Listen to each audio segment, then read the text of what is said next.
Mukunda jewellers మొట్టమొదటి factory outlet ఇప్పుడు కూకట్పల్లి, కొత్తపేట్, సోమాజిగూడ మరియు ఖమ్మంలో. నమస్కారం వంశీకృష్ణ గారు. నమస్కారం మేడం. ఎక్కువగా పిల్లలలో చాలామంది కూడా అంటే మా పిల్లలకి ఇది నేర్పించాను, డిసిప్లిన్ ఉంటుంది, పంక్చువాలిటీ ఉంటుంది, అయినా కూడా ఎందుకు వాళ్ళు ఇలా బిహేవ్ చేస్తున్నారు అన్న క్వశ్చన్ మార్క్ ప్రతి ఒక్క పేరెంట్కి అయితే వస్తూ ఉంటుంది. అసలు పేరెంట్స్ కూడా వాళ్ళకి అర్థమయ్యేలాగా రకరకాల విధానాలు పాటించి పిల్లలకి చెప్పడానికి ప్రయత్నించినా కూడా ఇంకా ఆ పేరెంటింగ్లో ల్యాకింగ్ అనేది మనం చూస్తూ ఉంటాం. అసలు పిల్లలకి ఏ విధంగా మనం నేర్పించాలి అంటారు? అసలు ఏ విషయాల్ని మనం పిల్లలకి ఖచ్చితంగా నేర్పించాల్సిన అవసరం ఉందంటారు వంశీ గారు? ఎస్ మేడం, మనం ఈ వీడియోలో ఏదైతే టాప్ 5 క్వాలిటీస్ పిల్లలకి నేర్పిస్తే వాళ్ళంతటా వాళ్ళు సెల్ఫ్ కాన్ఫిడెన్స్గా ఇంకొకరి దగ్గర అంటే ఎలాంటి అవసరం రాకుండా స్వయంగా వాళ్ళు ఆ మంచి క్వాలిటీస్ని ఎలా బిల్డ్ చేసుకోవాలి, ఏ క్వాలిటీస్ నేర్పించాలనేది చూద్దాం మేడం. ఫస్ట్ వన్ వచ్చేసి గ్రాటిట్యూడ్ నేర్పించాలి మేడం పిల్లలకి. గ్రాటిట్యూడ్ అంటే ఏంటంటే కృతజ్ఞతాపూర్వకంగా ఉండడం అనమాట. ఈవెన్ అది అంటే గ్రాటిట్యూడ్ అనేది మనము ఏ వస్తువులకైతే ఈవెన్ మన సొసైటీలో కంప్లీట్గా అంటే మనం పుట్టినప్పటి నుంచి మనం ప్రతి ఒక్క వస్తువుకి కూడా మనం గ్రాటిట్యూడ్ అంటే మన పేరెంట్స్కి, మన టీచర్స్కి, మన తోటి ఫ్రెండ్స్కి వాళ్ళందరికీ కూడా గ్రాటిట్యూడే ఉండాలన్నమాట. ఇలా గ్రాటిట్యూడ్ పిల్లల లోపల డెవలప్ చేస్తే ఏమవుతుందంటే వాళ్ళకి మేము ల్యాక్ ఉన్నాం అంటే మాకు ఇది లేదు అనే ఫీల్ పిల్లల లోపల రాదనమాట. కాబట్టి వాళ్ళు చాలా పాజిటివ్ లైఫ్ని లీడ్ చేయాలి అంటే ఫస్ట్ ఉన్నదానికి థ్యాంక్స్ చెప్తూ ఉండాలి. ఎందుకు థ్యాంక్స్ చెప్తున్నానంటే గ్రాటిట్యూడ్ యొక్క గొప్ప సూత్రం, గొప్ప లా యూనివర్స్లో ఏముందంటే ఏ దానికైతే నువ్వు గ్రాటిట్యూడ్ చెప్తావో అట్లాంటివే నీకు అట్రాక్ట్ అవుతాయి. ఈవెన్ మనం మంచి విషయాలకు గ్రాటిట్యూడ్ చెప్తే మన లోపల మంచితనం బాగా డెవలప్ అవుతుంది. అంటే కాబట్టి గ్రాటిట్యూడ్ అనేది కంప్లీట్ లైఫ్ మీద ఇంపాక్ట్ క్రియేట్ చేస్తుంది. కాబట్టి ఫస్ట్ ఆ గ్రాటిట్యూడ్ నేర్పాలి. అంటే వాళ్ళ దగ్గర ఏదైతే ఉందో వాటన్నిటికీ వాళ్ళు కృతజ్ఞతాపూర్వకంగా ఉండాలి. అంటే వాటితో హ్యాపీగా ఉన్నామనే ఫీల్ వాళ్ళ లోపల క్రియేట్ చేస్తే నాకు ఇది లోటు ఉంది అనేటువంటి భావన పిల్లల లోపల రాదు. దెన్ సెకండ్ వచ్చేసి పిల్లలకి ఖచ్చితంగా నేర్పించాల్సింది షేరింగ్ మేడం. అంటే ఈవెన్ మదర్ టిఫిన్ బాక్స్ పెట్టేటప్పుడైనా లేదు మన ఆ కాలనీలో అపార్ట్మెంట్లో ఆడుకుంటున్న పిల్లలకి కూడా వీళ్ళకి ఏమైనా తినడానికి ఇచ్చినా కూడా పక్కన ఎవరైనా ఫ్రెండ్స్ ఉంటే వాళ్ళకి కూడా షేర్ చేసుకోవాలి. అలా అని మొత్తం ఇవ్వడం కాదు, ఉన్న దాంట్లో ఎంతో కొంత పక్క వాళ్ళకి కూడా పెట్టాలనేది నేర్పించాలి.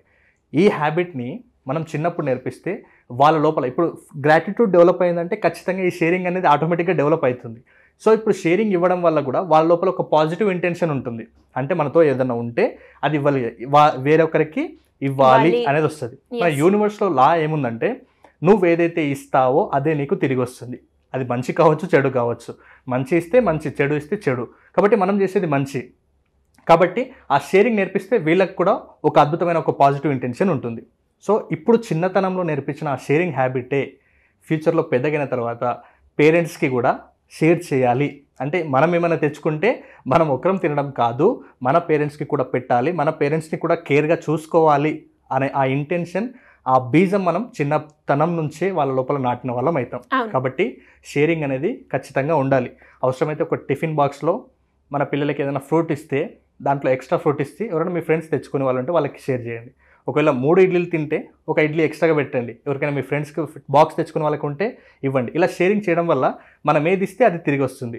అంటే మనకు ఒక కొటేషన్ ఉంటుంది అనమాట, బలహీనుడికి బలవంతుడు హెల్ప్ చేస్తే బలవంతునికి భగవంతుడు హెల్ప్ చేస్తాడనమాట. కాబట్టి అది షేరింగ్ తోటే సాధ్యమవుతుంది. మ్యాక్సిమం షేర్ చేసుకోవడం అనేది ప్రతి పిల్లలకి కూడా పేరెంట్స్ అనేది ఖచ్చితంగా నేర్పియాలి. నెక్స్ట్ వన్ వచ్చేసి రీడింగ్. ఇది రీడింగ్ అనేది ఒక స్కిల్ మేడం. దీన్ని పిల్లల లోపల ఎంత బాగా డెవలప్ చేస్తే వాళ్ళ మైండ్ సెట్ని, వాళ్ళ లైఫ్ స్టైల్ని డిజైన్ చేసిన వాళ్ళలాగా పేరెంట్స్ తయారవుతారనమాట. ఎలా అంటే ఇప్పుడు అసలు పుస్తకాలు ఎందుకు చదవాలి అంటే మనం పుస్తకం చదివినప్పుడు మన బ్రెయిన్లో ఒక ఇమాజినరీ స్టేట్ రన్ అవుతుంది. అంటే ఒక స్టోరీ చదువుతుంటే ఆ స్టోరీని మనం ఊహించుకోగలుగుతాం మన ఇమాజినేషన్ పవర్ ద్వారా. అప్పుడు ఏమైతే అంటే న్యూరో కెమికల్స్ ప్రొడ్యూస్ అవుతాయి మన బ్రెయిన్లో. ఆ ఇమాజినేషన్ చేసుకున్నప్పుడు న్యూరో కెమికల్స్ ప్రొడ్యూస్ అవుతాయి. ఆ న్యూరో కెమికల్స్ ప్రొడ్యూస్ అయినప్పుడు మనకు ఒక కొత్త బిలీఫ్ సిస్టమ్ రెడీ అవుతుంది. ఆ కొత్త బిలీఫ్ సిస్టమ్ రెడీ అయినప్పుడు మనకు కొత్త యాక్షన్స్ చేస్తాం. కొత్త యాక్షన్స్ చేసినప్పుడు కొత్త రిజల్ట్ వస్తుంది. అందుకే పుస్తకాలు చదివితే మనుషుల మైండ్ సెట్ వాళ్ళ లైఫ్ టైం మొత్తం మారడానికి రీజన్ అది అనమాట. కాబట్టి ప్రతి ఒక్కరికి కూడా రీడింగ్ హ్యాబిట్ పేరెంట్ దగ్గర ఉండి నేర్పించాలి.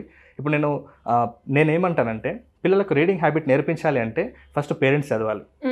ఈవెన్ అది మీ బిజినెస్ డెవలప్మెంట్ గురించి ఉండొచ్చు, లేకపోతే ఏదైనా న్యూస్ పేపర్ కావచ్చు, ఏదైనా స్టోరీ బుక్ కావచ్చు, ఒక పర్సనాలిటీ బుక్ కావచ్చు. మీరు కూడా అలాంటివి చదువుతుంటే మిమ్మల్ని ఇన్స్పిరేషన్గా తీసుకుంటారు. అంటే మీ బిహేవియర్ని రోల్ మోడల్గా మీ పిల్లలు స్వీకరిస్తారు. కాబట్టి మీరు రీడింగ్ హ్యాబిట్ మీ పిల్లల్లో డెవలప్ చేయాలంటే ఖచ్చితంగా ఫస్ట్ మీరు చేయాలి. ఈ రీడింగ్ హ్యాబిట్ నుంచే నేను చెప్పాను కదా, న్యూరోకెమికల్స్, న్యూరోబాండ్స్, తర్వాత న్యూ బిలీఫ్ సిస్టమ్, తర్వాత న్యూ యాక్షన్స్, తర్వాత న్యూ రిజల్ట్. కాబట్టి వ్యక్తి మారడానికి పుస్తకం అనేది అంత ఇంపాక్ట్ క్రియేట్ చేస్తుంది. నేను ఇంకొక చిన్న సజెషన్ ఏమి ఇవ్వాలనుకుంటున్నా అంటే, చాలా మంది ఈ మధ్య కాలంలో బర్త్డేస్ చూస్తుంటే చాలా బాధేస్తుంటుంది అనమాట. అంటే కేక్స్ పూసుకోవడము, ఎక్కువగా డబ్బులు వేస్ట్ చేయడం, ఇట్లాంటివి. నేనేమంటున్నా అంటే, ఒకవేళ మీ ఫ్రెండ్ బర్త్డేకి మీరేమైనా గిఫ్ట్ ఇవ్వాలనుకుంటే ఒక కేకో, మళ్ళీ రెస్టారెంట్లకి వెళ్ళి ఆ బిర్యానీస్ తినడము అట్లాంటివి ఆపేసి ఒక పుస్తకం ఇవ్వండి, వాళ్ళ లైఫ్ చేంజ్ చేసిన వాళ్ళు అవుతారు. కాబట్టి దయచేసి అనవసరమైన ఖర్చులు ఎంతవరకు ఉండాలో అంతవరకు ఉండి ఒక పుస్తకాన్ని గిఫ్ట్ ఇస్తే మీరు లైఫ్లో వాళ్ళ లైఫ్ కంప్లీట్గా చేంజ్ చేసిన వాళ్ళు తయారవుతారనమాట. నెక్స్ట్, పేరెంట్ పిల్లలకు నేర్పాల్సిన 4th స్కిల్ ఏదైనా ఉందంటే ఎక్స్ప్రెస్ చేయడం. చాలా మంది పిల్లలు వాళ్ళ లోపల ఉన్నటువంటి భావాల్ని పేరెంట్స్ ముందు ఎక్స్ప్రెస్ చేయాలంటే భయపడతారు. ఎందుకంటే మా మమ్మీ ఏమనుకుంటారో, మా నాన్న ఏమనుకుంటారో. సో ఒకవేళ పిల్లలు ఏదైతే అనుకుంటున్నారో, ఏదైతే కొత్త ఆలోచన వచ్చినా మీకు షేర్ చేయాలన్నా, లేదు వాళ్ళ జీవితంలో జరిగిన విషయాలు మీకు షేర్ చేయాలన్నా, పేరెంట్స్ ఒక క్వాలిటీ టైం మీ పిల్లల దగ్గర స్పెండ్ చేసినట్లయితే వాళ్ళకి మీకు మధ్య ఒక మంచి కమ్యూనికేషన్ బిల్డ్ అవుతుంది. ఆ కమ్యూనికేషన్ బిల్డ్ అయినప్పుడు వాళ్ళు ఏ విషయానైనా మీ ముందర చాలా ఈజీగా ఎలాంటి భయం లేకుండా ఎక్స్ప్రెస్ చేస్తారనమాట. ఒకవేళ మీ పిల్లలు ఏదైనా షేర్ చేసినప్పుడు ఒకవేళ దాంట్లో తప్పు ఉంటే కూడా ఫస్ట్ మీరు యాక్సెప్ట్ చేయండి. ఇప్పుడు వాళ్ళు అడల్ట్ ఉంటే మీరు కూడా ఒక అడల్ట్ మైండ్ సెట్ లాగా ఆలోచించి adult to adult parenting style అక్కడ రోల్ చేసి ఆ పిల్లలకి ఎలా చెప్తే అర్థమవుతుందో ఆ వేలో చెప్పండి. అంతేకాని ఇప్పుడు ఫర్ ఎగ్జాంపుల్ బయటికి వెళ్ళినాం, నువ్వు అక్కడ ఎందుకు చూస్తున్నావు, అలా ఎందుకు చూస్తున్నావు, ఇట్లాంటివి కొన్ని చెప్పింది అనుకోండి. ఓకే, ఇప్పుడు ఫర్ ఎగ్జాంపుల్ వాళ్ళు ఏదైనా ఒక విషయం మీ పేరెంట్గా మీ ముందర చెప్తున్నారు, నువ్వు దాంట్లో ఎందుకు వెళ్ళావు, మీ ఫ్రెండ్స్తో పాటు ఎందుకు వెళ్ళావు, అక్కడ నిన్ను ఎవరు వెళ్ళమన్నారు, ఇట్లాంటివి చెప్పకుండా ఒకవేళ మాన్పించాలి అంటే కూడా వాళ్ళకు ఆ ఎక్స్ప్రెస్ చేసే ఆ టైం మీరు ఇచ్చిన, ఆ స్పేస్ మీరు ఇచ్చిన, వాళ్ళు ప్రతిదీ కూడా మీకు ఎక్స్ప్రెస్ చేస్తారు. అలా ఎక్స్ప్రెస్ చేసినప్పుడు మీరు కూడా వాళ్ళ వేలోకి దిగి చైల్డ్ టు చైల్డ్ పేరెంటింగ్గా, అడల్ట్ టు అడల్ట్ పేరెంటింగ్గా దిగి ఆ స్థాయిని అర్థం చేసుకొని అప్పుడు మీకు మార్చడానికి అవకాశం ఉంటుంది. అప్పుడు వాళ్ళు చాలా పాజిటివ్ వేలో తీసుకుంటారు. అంతేకాని మీరు భయపెట్టి లేకుంటే వాళ్ళని ఏదో తిట్టినట్టుగా అలా చేశారనుకోండి, వాళ్ళు నెక్స్ట్ టైం మీ దగ్గర ఏదైనా చెప్పడానికి కూడా ఆలోచిస్తారు. కాబట్టి ప్రతి పేరెంట్ పిల్లలకి ఆ ఎక్స్ప్రెస్ చేసే స్కిల్స్, ఆ స్పేస్ అనేది ఖచ్చితంగా ఇవ్వాలన్నమాట. సో నెక్స్ట్ లాస్ట్ వచ్చేసి పిల్లల దగ్గర కొత్తగా ఏదైనా ప్రయత్నం చేయనియండి. మన ఇండియన్ పేరెంటింగ్ స్టైల్ ఎలా ఉంటుందంటే, చాలామంది పేరెంట్స్ కూడా మదర్ సెంట్రిక్ అండ్ పేరెంటింగే ఉంటుందన్నమాట. అంటే ఎక్కువ మంది పిల్లలు తల్లి దగ్గర పెరగడం లాంటివి అట్లాంటివి ఉంటుంది. ఫాదర్ డామినేటింగ్ పేరెంటింగ్ ఉంటుంది, మదర్ సెంట్రిక్ పేరెంటింగ్ ఉంటుంది అనమాట. అయితే దీంట్లో ఎక్కువ శాతం పిల్లలు ఎందుకు ఒక ఏజ్ వచ్చిన తర్వాత కొత్తగా ట్రై చేయలేకపోతున్నాను రీసెర్చ్ చేస్తే, పిల్లలకట చిన్నప్పటి నుంచి వాళ్ళు అడల్ట్ ఏజ్ వచ్చే వరకు చాలామంది పేరెంట్స్ దాదాపు 1,50,000 సార్లు నో అని వాళ్ళ మైండ్లో ఫీడ్ చేస్తారంట. అంటే వాళ్ళు ఏవైనా ఒక చిన్నప్పటి నుంచి వాళ్ళు ఏదైనా వస్తువు చేస్తే, అలా చేయకూడదు, ఆగు, అలా చేయకూడదు, నీకు తెలీదు, ఆగు, ఇలా చేయొద్దు, ఇలా చేయొద్దు, ఇలా చేయొద్దు, ఇలా చేయొద్దు, ఇలా రిపీటెడ్గా 1,50,000 సార్లు వాళ్ళ మైండ్ ఫీడ్ తీసుకున్నారు. అంటే ఒకసారి అన్నా, 2 సార్లు అన్నా, లేదు పదే పదే అంటున్నా, నెక్స్ట్ అది మన సబ్ కాన్షియస్ మైండ్లో స్టోర్ చేసుకున్నదంటే నెక్స్ట్ టైం మనం ఏదైనా చేయాలనుకుంటే వెంటనే ఆ సబ్ కాన్షియస్ మైండ్లో ఏదైతే స్టోర్ అయి ఉందో అదే మనకు ట్రిగర్ అవుతుంటుంది. అంటే లోపల ఏది ఉందో బయటికి అదే వస్తుంది. ఇన్పుట్ అవుట్పుట్, లోపల ఇన్పుట్ నో నో నో అని అన్నిసార్లు ఫీడ్ చేసినప్పుడు అవుట్పుట్ కూడా నో వస్తుంది. అంటే వీళ్ళు ఒకవేళ చదివినా, కొత్త కొత్త క్రియేటివ్ థాట్స్ వచ్చినా కూడా వీళ్ళు ఏదైనా ఎక్స్పెరిమెంట్ చేయాలి అనుకున్నప్పుడు సబ్ కాన్షియస్లో ఏముంది, నో నో. 1,50,000 సార్లు నెగిటివ్ థాట్స్ వాళ్ళ లోపల ఫీడ్ చేసినప్పుడు వాళ్ళు పాజిటివ్ చేయడానికి ముందుకు రావట్లేదు. కాబట్టి దయచేసి పేరెంట్స్కి నేను ఏం చెప్తున్నానంటే, చెప్పే విధానం మార్చండి. అంటే వాళ్ళకి ఏం చేయొద్దో కాదు, ఎలా చేయాలో నేర్పించే ప్రయత్నం చేయండి. సో ఖచ్చితంగా ఒక పేరెంట్ ఈ 5 హ్యాబిట్స్ కన్నా పిల్లలకి నేర్పిస్తే వాళ్ళని ఒక బెటర్ వేలో తీర్చిదిద్దిన వాళ్ళు అవుతారు.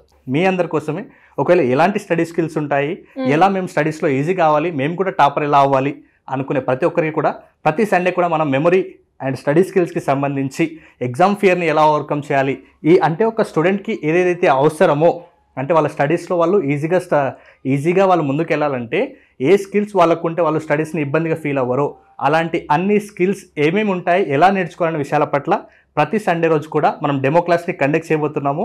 ఆ డెమో క్లాస్కి అటెండ్ అవుతే మీకు ఇంకా క్లియర్గా అసలు ఏమేమి స్కిల్స్ ఉంటాయి, ఎలా ఉంటాయి అనే విషయాల పట్ల మీకు ఇంకా క్లారిటీ ఉంటుంది. ఎలా అప్రోచ్ అవ్వాలి అంటే స్క్రీన్ మీద కనబడే నెంబర్కి కాల్ చేస్తే మా టీం పూర్తి డీటెయిల్స్ అందిస్తుంది. థ్యాంక్ యూ అండి. Thank you so much. Thank you madam.